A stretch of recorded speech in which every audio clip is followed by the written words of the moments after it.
Today is February 12th, 2018, and this is your daily episode blog number 34. Today I want to talk about FunFair, and probably most of you will dislike this video because I'm going to be not talking that great about FunFair. There's a cryptocurrency market as of today, everything's bloated up. Okay, let me just say that out loud real quick. Everything here is overpriced, all right? There's no reason why FunFair is worth $240 million, okay? No reason why. Now, we are creating innovation. We're investing into a product, so it creates innovation. I mean, for myself, I am invested into Neo. That's at $7 billion. I'm invested into Stellar Lumens. That's at $7 billion. I'm invested into VeChain at $2 billion. Icon at $1.5 billion. I'm invested into some of these really large projects, and I don't personally believe that it should be worth this much. But I'm hoping that some of these partnerships like Icon, some of the partnerships in Stellar and Neo, they have great partnerships and they have a much bigger use case to solve than just gambling, okay? And that's where FunFair comes in, all right? So the FunFair is about being fair about the gambling world, and it has its own use cases. So let's go ahead and just look over the website. This is the website, all right?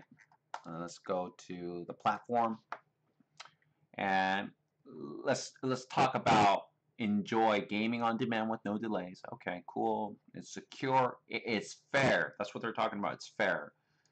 It also is token powered. If you look at the team, all right, let's look at the team. I don't see any. Like, you want to see a LinkedIn profile, but you got nothing in here, man. They have a decent team. They have great marketing. They have this. You don't really see a team, okay? I mean, well, you do have a team, but I want to see a LinkedIn profile. Are they scared to show their LinkedIn profile? I mean, you know, some of these guys, do they have anything? So that the website, I feel like, needs a little work. Let's go on to the next one, the Fun Token, right? Let's talk about it. And one thing that's nice about the Fun Token is they're extremely transparent. However, this is just way overpriced, and they have plenty of funding, guys. They don't need any more goddamn funding, okay? So basically, they own 20% of this, of the total funds that's available, and total funds in cold storage. I don't know when that's going to be released. So I think the cold storage tokens, it's gonna be another ICO, guys, and it's gonna be a lot more. So let's look at CoinMarketCap once more. Let's take a look at this real quick. Circulating total supply, circulating supply 4.5. I think this is based upon the 4.5, so this is the price you're getting based upon the circulating supply. They already have 20% of, well, they will have eventually 20% of that soon. Okay, so for the company itself, they have $50 million to work with. They don't need any more dollars. All right, these guys are freaking loaded. Right, they have what, 20 team members, and you give them, you know, 100K a year for each one of them. Actually, that could go through it pretty quickly. That's 2 million. 2 million times. Yeah, you could probably give them a little bit more than 100K each, but you get the idea, right? They're good for 10 years, okay? Maybe a little bit less than that. Let's say that's 8 years. They better have a product, and they better be making some money off of that, okay? So you got $15 million to work with, and this is what their product's about. They're about, for myself, like, if I wanted to create a FunFair website, or actually I wanted to create a casino, I can, using their platform, with their modular programs that they have developed. So in their showcase, I really don't want to show it too much, but they have a pretty cool, you know, app. Like, you know, it's they have pretty good developer information on all that. You could create games on there. Oh god, it's loud. Let me just let it load. You can do Baccarat. There's a whole bunch of other ones here. Anyways, this is a little too noisy, but I could have those on my website. I could have the exact same duplicate application on my website, and I create my casino. Okay? So that's what their product is about. That's what their platform is, and they use the tokens as the method that create this whole ecosystem. So let's look at the token real quick. Again, real quick. The token is, hey, it's a currency. Hey, I can send it to other people. It's an ERC20 token, and it's deflationary. This brings me to another problem, and I sort of wrote out my problem. So I create my website, and I call it datacrypto's Gambling House, and 100 data tokens, because I'm going to wrap up my token, because I don't want everyone to know I'm using the FunFair product. I'm going to wrap up my tokens, and each 100 data tokens equals to one FunFair token. Okay, it goes around and they make their money, blah, blah, blah, blah, blah. Anyways, what happens if the FunFair token decreases by 50%? Does that my end user receive 50% less money, right? So then that becomes a stability issue, right? So stability of the coin is really, really required. Okay, so with that being said, they also talk about fund will be used to make in-app purchases for freemium casino games which offer leaderboards achievements. Okay, cool. So does that mean I could buy stuff with my token and I get something really physical? So does that mean if I have 200 FunFair tokens equal an Xbox? If that's the case, and they do that, and they have that in writing, then I have an actual amount that what the FunFair token is worth, right? That will cause stability in the token, okay? Now, these are the questions I have, and I looked everywhere for these answers, and I just really can't find an answer. So if someone knows an answer, hey, how does this token really work? Well, based upon what I'm reading here, this is what the token's about. And let me go back to the platform real quick. This whole system here is like fun bet, fun pay. So fun token, fun bet, fun paid. I'm paying them with fun tokens. So everywhere here. And eventually, you know, there's the USD crosspair right here, right? Or any kind of fiat currency. I need to be able to transfer that token. So when you go to a casino, you buy their chips, right? When you turn your chips back, you expect that chip is worth the same amount that you paid for. And again, stability, what I just mentioned. Right? I mean, what happens if it increases by 100%? That means they make even more, right? So this whole situation just throws me off. And on top of that is a deflationary currency. So it means that each token should increase in value over time. Okay.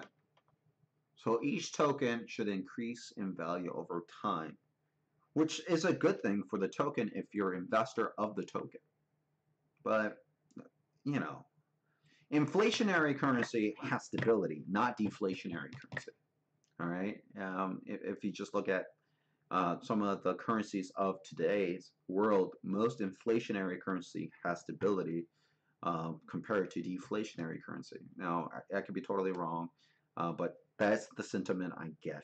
Okay. So deflationary currency will increase the token price. So that's one good perk out of the FunFair token. So if you buy the token, you'll be able to play games with it, as well as because it's deflationary, it should technically increase in price, long as there is enough buyers and sellers of that token at the same price. Well, due to the fact that it's going to reduce in how many tokens there are, it's going to increase in price. But you could easily invest that same money into Bitcoin, because Bitcoin does the same thing, okay? So instead of buying into FunFair, you could easily just buy that in Bitcoin, because Bitcoin is much more trusted. It's a platform, or it's not a platform, but it's a currency that's been ongoing for 7 years. Might as well just put that in Bitcoin, because I feel Bitcoin has a better use case than FunFair as a currency at this point. All right. So with that being said, you know, how do I feel about this technology? And personally, I don't see enough information. They're developing games for it, but people need to start developing on top of the FunFair project. All right. If you look at their Reddit's sort of, you know, it's not that pleasant. So if I go to reddit.com and look for FunFair, I mean, it just doesn't look like there's a lot of action going on. With 17,000 readers, it's just, you know, if you look about it, it doesn't look that strong. They're talking about ICE panel. I saw multiple interests in that, but overall, I don't really see much. And the fact that Bittrex has removed it is a big deal, right? And they already have enough funding. So they already have enough funding. They don't need their token price to increase anymore. They already have all the funding they need. They should be able to develop something with that much capital. Um, how are they going to earn money? Okay, that's the big thing for me. Are they going to be collecting fees through the FunFair? One thing that I feel more positive about this token is the fact that it's a gambling token, and that means if people are gambling, house always wins. So there is a profit to be made on that token. So two components, deflationary and the type of token, and the gambling, what the people that they're targeting means that they're going to be making money off those people. So they do have a business model to make money. Regarding transparency, I really couldn't find any details about their transparency. They talk about FunFair being this super transparent, but I read through both their white papers, their commercial and their technical, and the only thing I really found was this random number generation, and it seems like it's part of the blockchain, but I didn't really see it, anywhere else. Most of this other stuff is, like slots and a whole bunch of other, their products that they're coming out with. Yeah. The other aspect to this is, and I sort of want to go back on to what I mentioned about decentralized exchanges. And again, this is more philosophy than anything else, is because the website I create is going to be a relay, like a decentralized relay. Okay. That means not all games that I play on are going to be directly on the blockchain. Only after X amount of games I play, the transactions go onto the blockchain, because there is not enough throughput for it. So 10 transactions afterwards will go onto the blockchain, and there is an article about that in here somewhere. Let me see if I can find it real quick.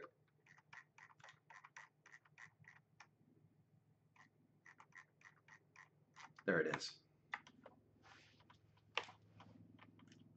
So it uses something called a fate channel, and it will combine all these win losses and put it in the blockchain. Because if I do everything, if I have every win and loss into the blockchain, it's just too much latency.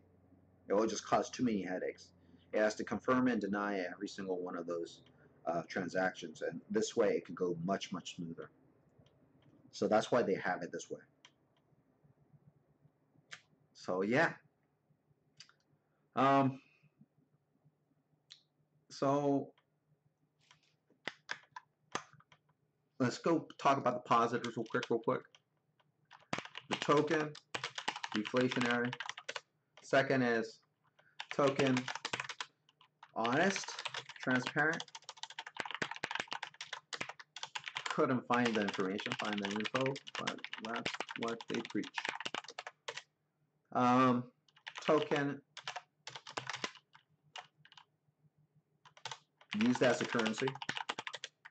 Token,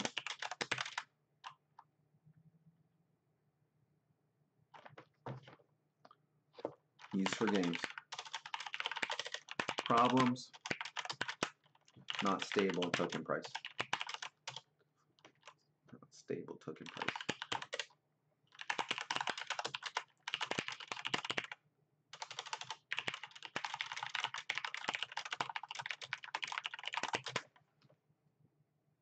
They don't need to work anymore, guys. They already have all the money they need. They could just work for another couple years and they could drop the project. That's the biggest scare about it. And they haven't really solved this problem here too. Yeah, they just need to keep up and they need to drive. One thing I like to say is Ether Delta. I was listening to Ether Delta, and how he released his product was they didn't create an ICO. Ether Delta didn't create an ICO. Ether Delta created fees to collect, and they made smart contracts off the Ethereum blockchain. to do everything. They're not ZRX. They're straight on the Ethereum blockchain. They still have a relay service.